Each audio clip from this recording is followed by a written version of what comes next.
What if the person you thought you knew had a secret life full of sacrifices, a hidden son, and a legacy no one saw coming? Today, we'll reveal the untold story of a man whose greatest achievements were never meant to be known.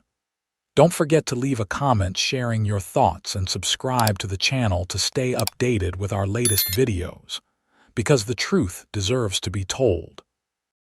The sky above Maplewood Memorial Cemetery was overcast, a blanket of gray clouds casting a dull shadow over the carefully manicured grounds.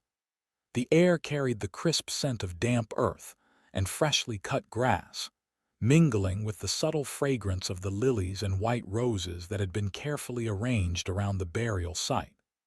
A gentle breeze rustled through the branches of the towering oak trees that stood like silent sentinels along the cemetery's winding paths.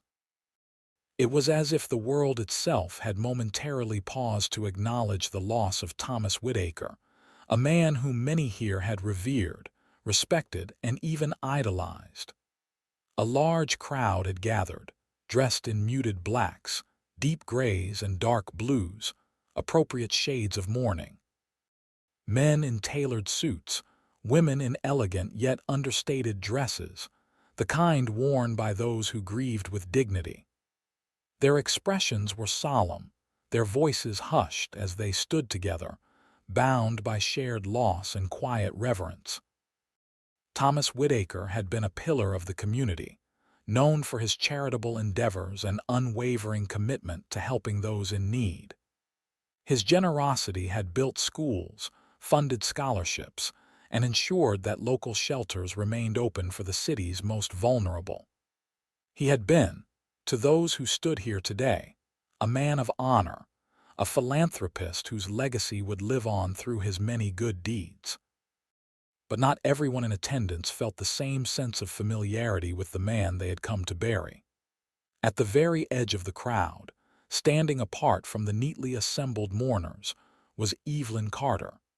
She was an elderly woman, her deep green dress modest yet dignified, the fabric flowing gently around her as the wind tugged at the hem.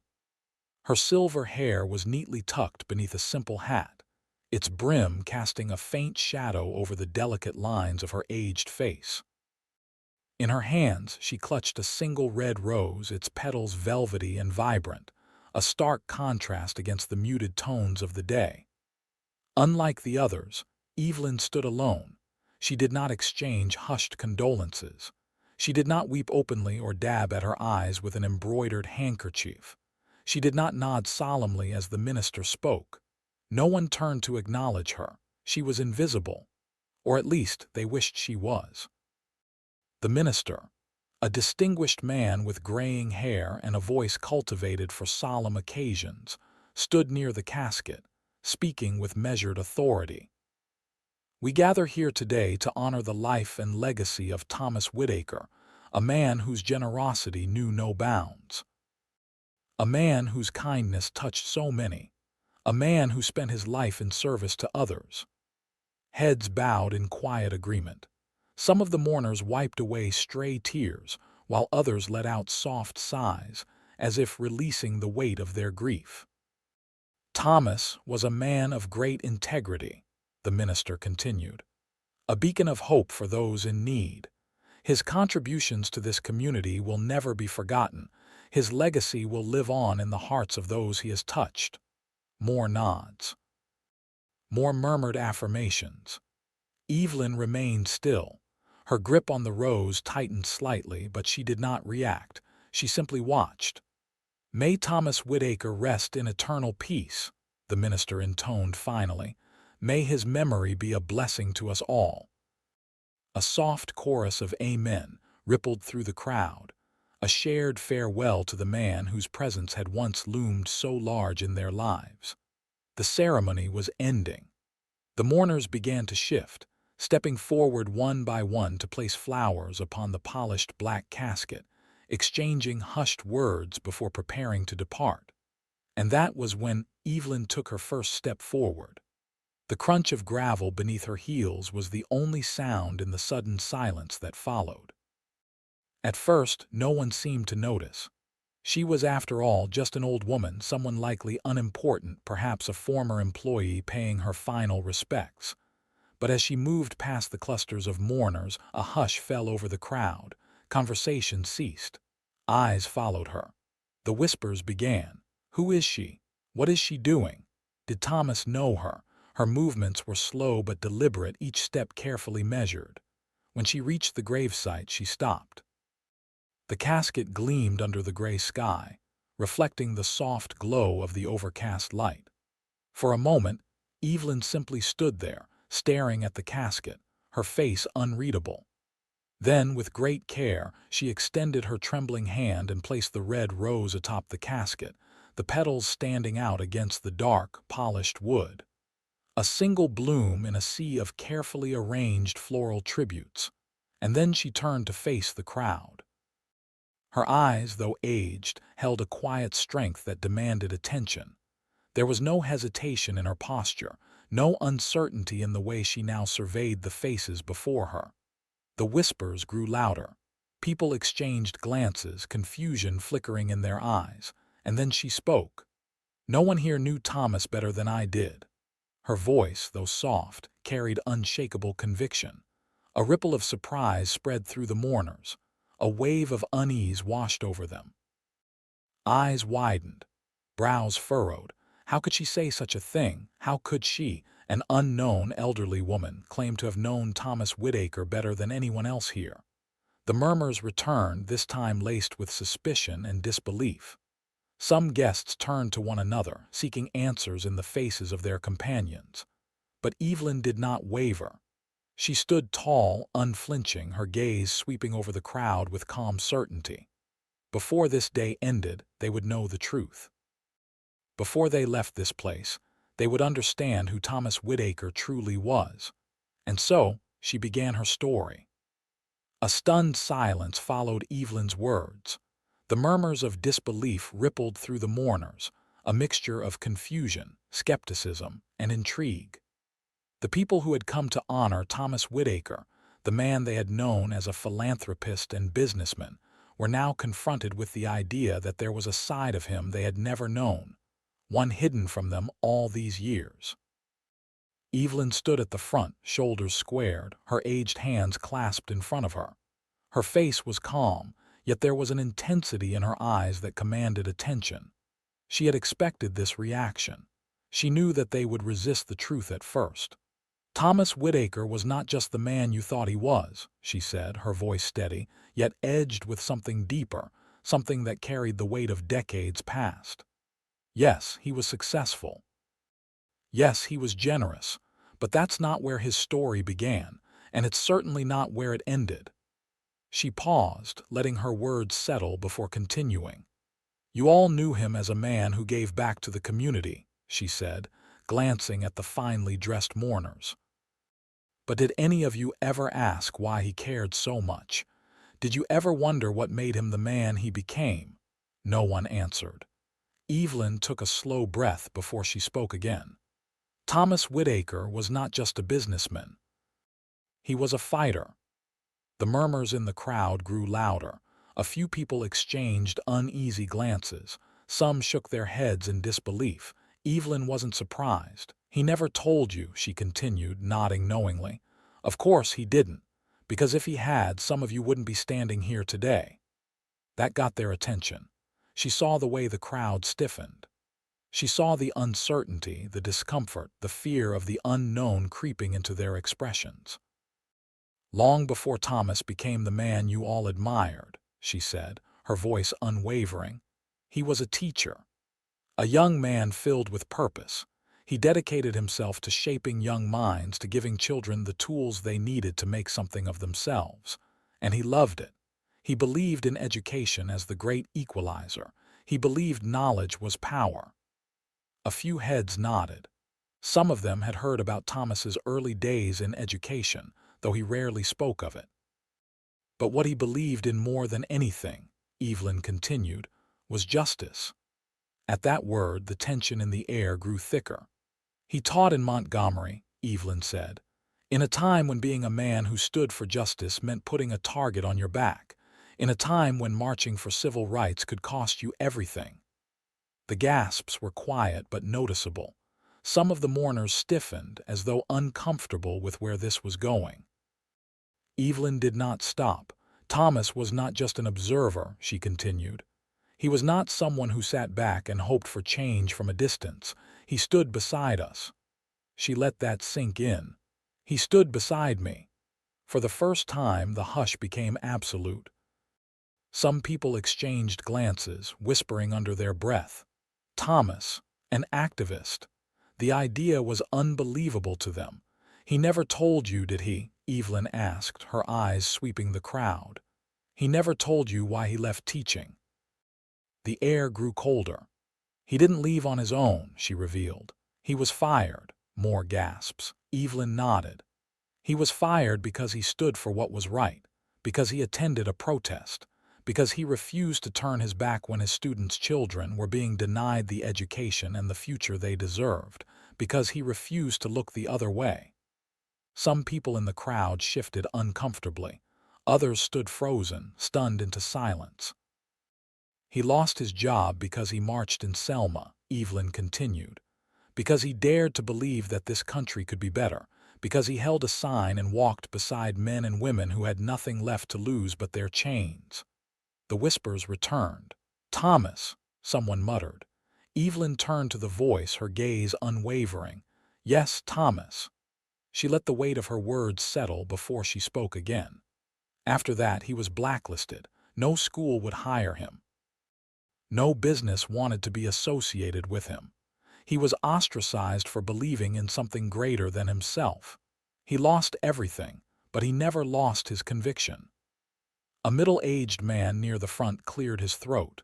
His face was pale, his grip on his wife's hand tightening. That can't be true, he murmured. Thomas never spoke about politics. He never mentioned activism. Evelyn met his eyes. He didn't talk about it, she said softly, because he knew what it would cost him if he did. Because he had already paid the price. Because he knew some of you wouldn't see him the same way if you knew. The man fell silent. Evelyn turned back toward the casket, her voice quieter now. He rebuilt his life after that. He started from nothing. He became the man you all respected, but he never forgot where he came from. He never forgot the fight. She lifted her gaze once more. But the question is, why didn't any of you ever ask? The weight of her words crushed the silence. For the first time, many of the people standing in that cemetery began to wonder if they had ever truly known the man they had come to mourn. Had they ever asked about his struggles? Had they ever cared about the sacrifices he made? A heavy stillness settled over the group. The polished version of Thomas Whitaker that they had held onto so tightly was beginning to crumble. And this was only the beginning. The truth was far from over. A hush had settled over the mourners, heavier than the grief that had brought them here. Evelyn Carter stood tall, though the weight of years and memories pressed against her frail frame. She could feel their eyes on her, some filled with disbelief, others with quiet curiosity, but none of them truly prepared for what she was about to say. She took a slow, deliberate breath before speaking again. There's something else you don't know about Thomas. The murmur of voices died down completely. He saved my life. A ripple of shock spread through the gathered mourners. Gasps escaped in hushed whispers, heads turning toward one another as if searching for confirmation that they had heard her correctly. Evelyn met their stunned silence with unwavering eyes. And not just my life, she continued, but the lives of my two nephews as well. When no one else would help us, when the world had turned its back on me, Thomas Whitaker was the only one who reached out a hand. Evelyn's mind drifted back to that night, a night that had been burned into her memory forever. It had started with a stone through the window. She had been in the kitchen, setting down plates for dinner when the glass shattered. The rock had landed near her feet, wrapped in a piece of paper covered in slurs and threats. Her stomach had twisted in fear, but she had known better than to panic. Not in front of the boys. Her nephews, David, 10, and Marcus, 8, had rushed into the room, their faces pale with fright. "Auntie Evelyn," David had whispered, his voice shaking. "What was that?" She had forced herself to stay calm, pulling them close. "We're going to be fine," she had told them. "But we need to go. Now." And then, before she could even think about what to do next, the fire started. The flames had spread fast, eating through the walls of the small house like a living, breathing monster. Smoke filled her lungs, and she had barely managed to pull the boys out before the front door was engulfed in flames. Outside, the night had been thick with smoke and terror. She could hear voices, laughter, cheers, as if the people responsible were celebrating. Her hands had shaken violently as she ran, clutching the boys' hands so tightly that their small fingers had nearly gone numb. They had no place to go. Neighbors had locked their doors. Friends had refused to answer their phones. The world had become smaller and colder with every step she took, but she had one number left to call, one person left to turn to: Thomas Whitaker. Evelyn remembered the way her hands had trembled as she gripped the payphone receiver at a gas station, dialing his number. She had been afraid he wouldn't pick up, that she had put her faith in the wrong person, but he answered on the first ring. "Evelyn." His voice was urgent, worried. "What's wrong?" She had tried to stay strong to keep the terror from seeping into her voice, but as she opened her mouth, all that came out was a single desperate plea. "Thomas," she had whispered, "help me." He had not hesitated. "Where are you?" Within 20 minutes, his car had pulled into the gas station parking lot, tires screeching to a halt. He had barely put the car in park before throwing the door open, running toward her. His shirt had been wrinkled, his hair disheveled, as if he had jumped out of bed and driven here without a second thought. Evelyn had never seen fear in his eyes before, but that night she had, not fear for himself, fear for her, fear for the boys. "Get in," he had told her, his voice leaving no room for argument.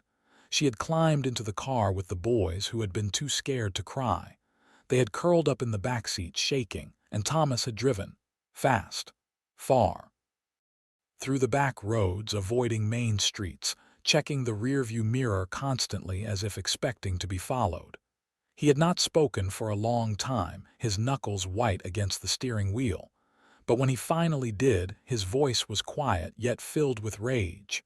"They won't find you," he had promised. "I won't let them." Thomas had not just saved them that night, he had given them a home. For months, Evelyn and her nephews had stayed in a small, safe house Thomas had arranged for them, far from where anyone would think to look. He had brought them food, clothing, books for the boys. He had taught them, played with them, given them back the childhood that had nearly been stolen. And not once had he asked for anything in return. Evelyn's voice trembled slightly as she spoke to the mourners now. "Many of you knew him as a successful man," she said. "A man who donated money, who gave to charities." She looked up, her gaze unwavering. "But I knew him as a man who risked his own life to shelter 3 people when no one else would. A man who gave everything, not because he wanted to be seen as a hero, but because it was the right thing to do." A silence stretched over the crowd. Some of them looked down, shame creeping onto their faces. How many times had they called Thomas generous without ever knowing the truth? How many times had they praised his charity while never realizing that his greatest act of kindness had been given in secret? Evelyn turned back to the casket, her voice dropping to a whisper. "He never left us behind." She placed her hand against the smooth wood. "And I will never leave his story untold." The mourners remained frozen, processing the truth they had just heard. Evelyn stepped back from the casket, her part done. She had given them the truth. Now it was up to them what they did with it. A weighty silence settled over the cemetery. Evelyn Carter could feel the tension in the air, heavier than the clouds that lingered above. The crowd, now utterly still, was trying to process the truth she had just revealed. The mourners had come here to remember Thomas Whitaker, a man they believed they had known. But Evelyn was showing them a side of him that had been carefully hidden from their view. For a moment, Evelyn stood quietly, letting her words sink in. She could see their stunned expressions, their furrowed brows, their exchanged glances. They didn't want to believe what she was about to say next, but she knew it was time. She took a deep breath and continued, her voice steady and unflinching. Thomas Whitaker had a son. The reaction was immediate. A wave of murmurs swept through the gathered mourners. Some whispered in disbelief, others simply gasped. It was a revelation they hadn't expected. Evelyn's gaze moved across the crowd, landing briefly on the faces of those who had once claimed to know Thomas best. Some turned away, unable to meet her eyes. Others stared back, their expressions a mixture of confusion and denial. She paused, letting the weight of her statement linger. Then slowly she added, "And his son's name is Daniel Whitaker." The whispers grew louder. People exchanged hushed words, trying to make sense of this revelation. A man near the front, his hands tightly gripping the brim of his hat, spoke softly to his wife. "He never mentioned a son," Evelyn nodded. "Of course he didn't. He couldn't." Her voice softened as she prepared to share the most painful part of the story. Thomas had to keep Daniel a secret. Not because he didn't love him. He loved that boy more than life itself. But because in the world we lived in back then, a man like Thomas having a black son would have destroyed him. It would have cost him everything. The crowd shifted uneasily. For the first time they began to understand the full weight of Evelyn's words. Evelyn continued, her tone measured but filled with emotion. "Thomas had Daniel when he was still a young teacher. The boy's mother, Clara, was a woman of incredible strength and grace. She loved Thomas deeply, and he loved her, but they lived in a time when love wasn't always enough." She took a step closer to the casket, her voice lowering slightly. "Thomas was a white man. Clara was a black woman. And in those days, such a relationship wasn't just frowned upon, it was dangerous. If anyone had found out, Thomas would have lost his job, his reputation, his place in the community. He would have been ostracized, threatened, maybe even worse. He knew it, and so did Clara." The whispers had ceased now. The crowd hung on every word, their collective breath held as Evelyn continued. "They made the decision together," she said, "to keep Daniel's existence a secret. It was the hardest choice Thomas ever made. But he did it not because he was ashamed of his son. He was proud of him. Proud beyond measure. He did it because he wanted to protect him. Because he knew that if the truth came out, it wouldn't just be him who suffered. It would be Daniel." Her voice grew firmer. "A child born into a world that would never see him as enough. A boy who would face hatred and prejudice simply for being who he was. Thomas wanted to shield him from that, so he made the only choice he thought he had." Evelyn looked out at the crowd, her eyes scanning their faces. Thomas couldn't be the father he wanted to be, at least not in public, but that didn't mean he abandoned his son. He gave Daniel everything he could in every way he could. Her voice wavered, but she pressed on. He paid for his schooling. He made sure Daniel had the best teachers, the best opportunities.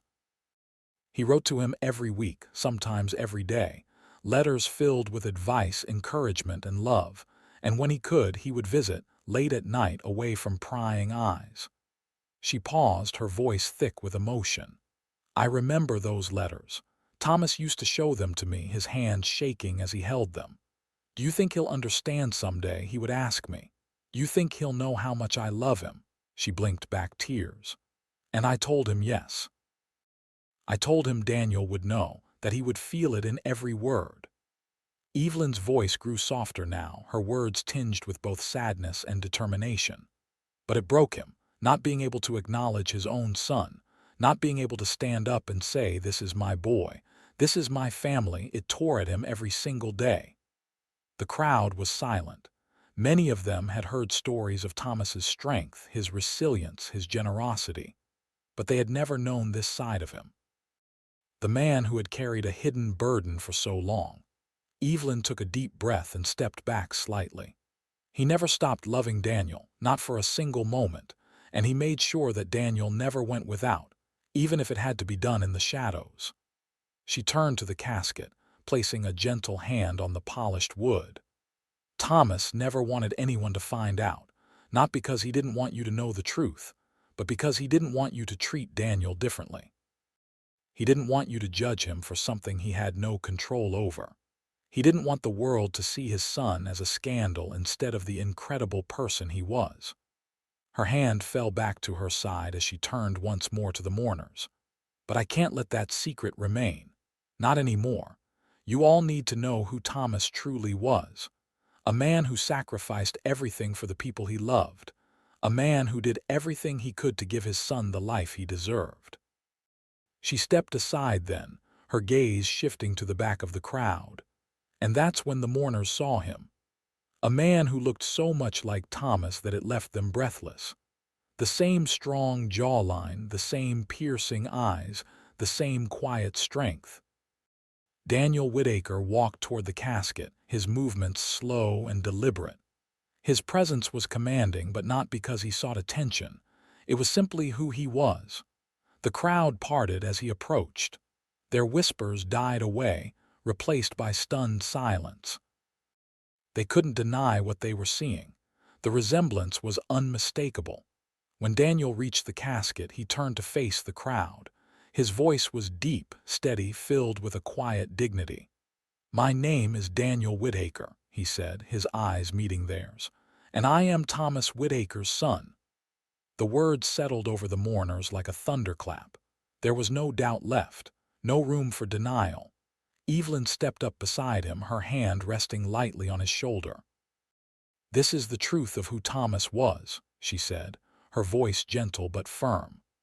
"A man who loved deeply, sacrificed greatly, and left behind a legacy not just in the work he did, but in the lives he touched."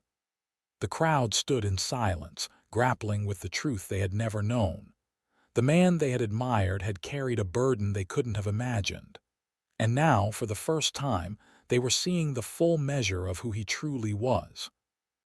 The wind whispered softly through the trees as Evelyn Carter unfolded a delicate piece of paper, her hands trembling slightly. The faint rustle of the letter was the only sound in the cemetery as the crowd stood still, watching her with rapt attention. They had just heard truths about Thomas Whitaker that had left them stunned. But Evelyn wasn't done. There was one final piece of his story left to share. She adjusted her glasses, her eyes briefly scanning the neat, handwritten words. Thomas' handwriting, familiar, steady. Even now, it carried the same calm reassurance she had always known. She drew in a breath and began to read, her voice clear and steady. "To my family, both those born to me and those I have chosen." The crowd listened intently. The opening words already seemed to hint at something deeper, something more inclusive than the traditional notion of family. "Family isn't just about blood," she continued. "It's about the people who stand by you when the world turns away." A few murmurs stirred within the group. Those words seemed to resonate differently now, after everything they had just learned about Thomas. It wasn't only about the child he had kept hidden. It was about all the lives he had touched, all the people he had quietly supported without asking for anything in return. Evelyn's voice softened as she read further. "I have always believed in the power of education, in the potential of those who are often overlooked. That is why I spent my final years building something I hoped would continue long after I was gone." She paused, her eyes scanning the crowd. They were silent, hanging on her every word. Even those who had once appeared skeptical now stood transfixed. "It's a small beginning," she read. "A scholarship fund. A simple way to ensure that underprivileged children have a chance to become something greater, to break free from the chains of poverty and circumstance." Her voice faltered slightly, the weight of his words settling over her. She had known Thomas had been working on something, but seeing it laid out in his own handwriting was different. It was as though he were speaking directly to her, and to all of them, one final time. "I may not live to see its first recipients," Evelyn continued, her voice steadying, "but I trust that those I leave behind will carry it forward." Because family isn't just who you're born to. It's who shows up when it matters most. As Evelyn folded the letter and carefully placed it back into her purse, the crowd remained silent, many of them clearly moved. Then, from the front of the group, Daniel Whitaker stepped forward. He had been quiet since introducing himself, his presence powerful yet restrained. Now, as he looked out at the assembled mourners, his expression was calm, his voice steady. "My father believed in action, not just words," he began. "He didn't wait for permission to do the right thing. He didn't ask for recognition. He just did what was needed." The crowd listened, their eyes fixed on him. He stood tall, his resemblance to Thomas undeniable. But it was more than that. It was his presence, his composure, the quiet strength in his tone. "I didn't know everything he had done," Daniel admitted. "But now that I do, I understand that his work isn't finished." He paused, letting those words sink in. Then he continued, his voice growing firmer. "That scholarship fund he started, that's not just a dream, it's a responsibility, and I will see it through." A murmur swept through the crowd, not one of skepticism this time, but of support. "I will carry on my father's work," Daniel said, "because family isn't about who you hide, it's about who you lift up." What happened next surprised everyone, even Evelyn. A man near the back, dressed in a modest suit, raised his hand. "I'd like to contribute," he said. The crowd turned toward him, a ripple of shock running through their ranks. "I knew Thomas when we were young," the man continued. "I never knew about any of this, but if this is what he believed in, I want to help." His words seemed to set off a wave of inspiration. Another mourner stepped forward, a middle-aged woman clutching a handkerchief. "My family was able to keep our home because of Thomas' quiet help. If there's a fund in his name, I'd like to be part of it." One by one, people began stepping forward. "I'll pledge something too. I want to honor what he started. Thomas did so much for my family. I'll do what I can." Evelyn watched, stunned, as the crowd transformed before her eyes. What had started as a somber farewell was now becoming something new, a shared mission, a collective promise to carry on the work Thomas Whitaker had begun. Evelyn placed a hand on Daniel's shoulder, a small smile breaking through the grief on her face. "Your father would be proud," she said quietly. Daniel nodded, his gaze steady. "He taught me what it means to take responsibility, even when it's hard. I'll make sure his legacy lives on." As the pledges continued, Evelyn felt a sense of warmth she hadn't expected. Thomas' funeral had started as a goodbye, but now it felt more like a beginning. The people who had once only admired Thomas for his public persona were now committing to honor the man he truly was. When the crowd finally began to disperse, there was a noticeable shift in the atmosphere. The air no longer felt heavy with grief. Instead, it carried a sense of purpose. People exchanged contact information, made plans to meet, discussed how they could grow the scholarship fund. Evelyn lingered by the grave for a moment longer, her hand brushing the smooth headstone. "You did it, Thomas," she whispered. "Even now, you're bringing people together." She turned to leave, walking slowly toward the entrance of the cemetery. Daniel fell into step beside her, his broad shoulders carrying the weight of his father's legacy, but also a newfound determination. And in the distance, the mourners who had once come to say a quiet goodbye were now walking away with plans to ensure Thomas Whitaker's dream didn't end here. It would continue. They would continue it.